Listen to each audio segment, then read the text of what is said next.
Now I'd like to call the panelists back up, and if you'd like to take a seat front and center, if you'd like another bottle of water, whatever, in here. And then I'd like to open the floor up for any questions from the audience. Does anybody have a question? Yes. Mine's more of a comment for all three of you. I feel like you all made this point in a different way, but I really appreciated it, and it seems like each one in your own way, living in Japan kind of forced you to do things outside of your comfort zone. And I think you all voiced it in a different way. Like maybe Zachary, you spoke about finding your creativity, and Megan, you spoke about like, look, I'm not scared to live in New York now because I've done stuff in Japan. But I mean, do you think that's a key, like a really key thing for everybody to take away today, is that living abroad will really take the fear out of doing pretty much anything? Oh, absolutely. I remember a very specific moment where in the week leading up, the week or the 2 weeks leading up to, I'd already been to Japan 3 times before I actually moved there for what I believed to be like my last big move. I remember the 2 weeks leading up to it, I was like, this is the last time I'm going to eat at this restaurant. This is the last time I was going to do this thing. And I realized after a couple of days of that, I was like, this isn't a death sentence. It's a comfort zone thing. And once you get past that, nothing is final. And that for me was the hardest thing to make was accepting that it wasn't final, and that no amount of weirdness or cultural difference was beyond my zone after that, I would say.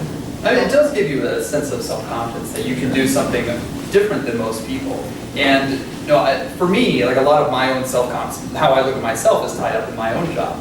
And I take pride in what I've achieved and what I can do. And a big part of that is like, well, I lived abroad. I did that, and I'm different than most other people, which is critical. Going back to one of the things I mentioned is that you're up against a whole lot of people, and there are people going to be smarter than you. There are people going to have better resumes than you. But you have to have that hook about how are you different? How can you make the case that you can give someone something that other people can't? That may have a higher GPA, that may go to better school, but. And study abroad gives you, I think, that gives you that self-confidence to push a little bit more, to say, I'm different, I can do this. Yes?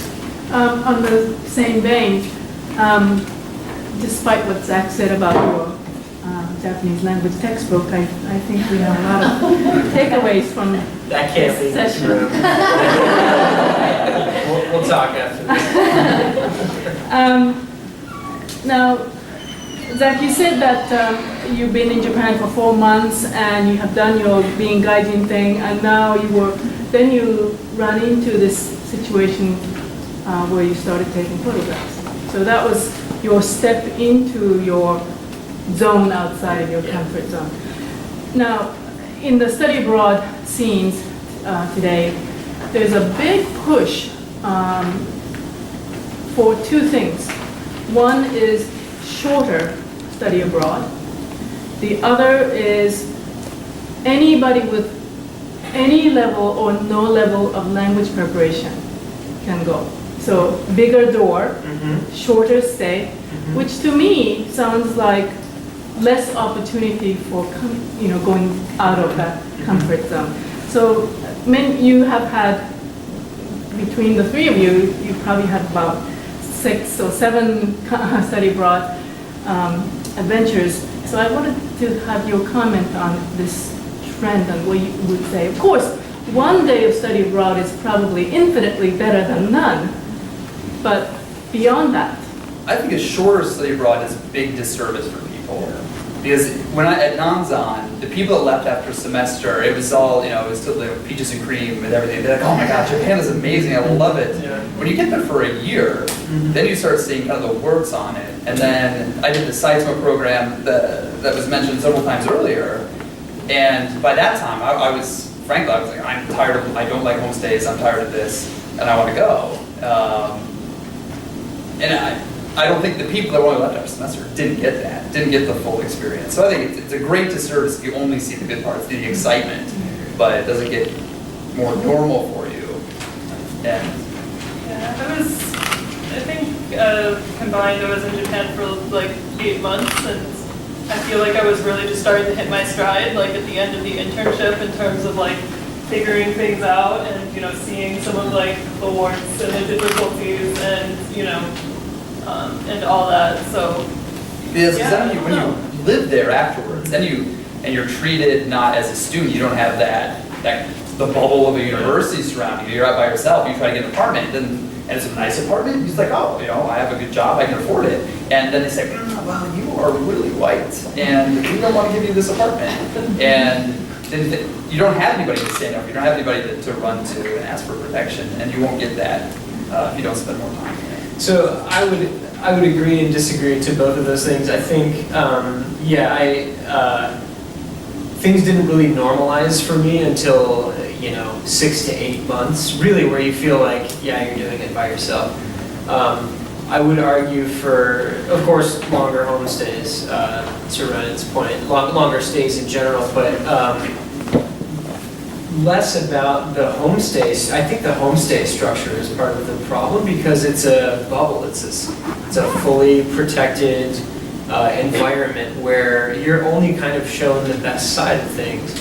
And I've entertained students, here in the States, and of course you want to show them like all the cool stuff. And they'll go home and they'll say America is the sickest place they've ever been to. And if they lived here by themselves for 10 months, they would probably have a different opinion maybe. So I think, I don't know, there's a balance because without the protective comfort zone, things will break. I got in an accident with a woman on a moped. I was on my bike and I ran a stop sign and broke 3 of her ribs.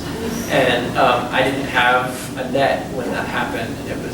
That was a big, bad wake-up call. But at the same time, it gives you a whole new respect for, I learned a lot about the institution that I was in, and I learned a lot about the people that I was working with and about the unit and how that affected the unit. So it was this great learning experience that happened inside a terrible experience that I probably wouldn't have gotten if I'd done the homestay, because I would have been driven somewhere. I would have been fully protected and insulated from those things. So I think you can get a truly deeply immersive experience with some of the handrails taken off for a short amount of time, potentially. Yeah, if you can only go for, if you can't make 6 to 8 months work, I say definitely still go, but be super curious about everything and really ask like a kind of a lot of those like prodding questions. Like just keep asking why and how, and you'll still learn a lot, I think.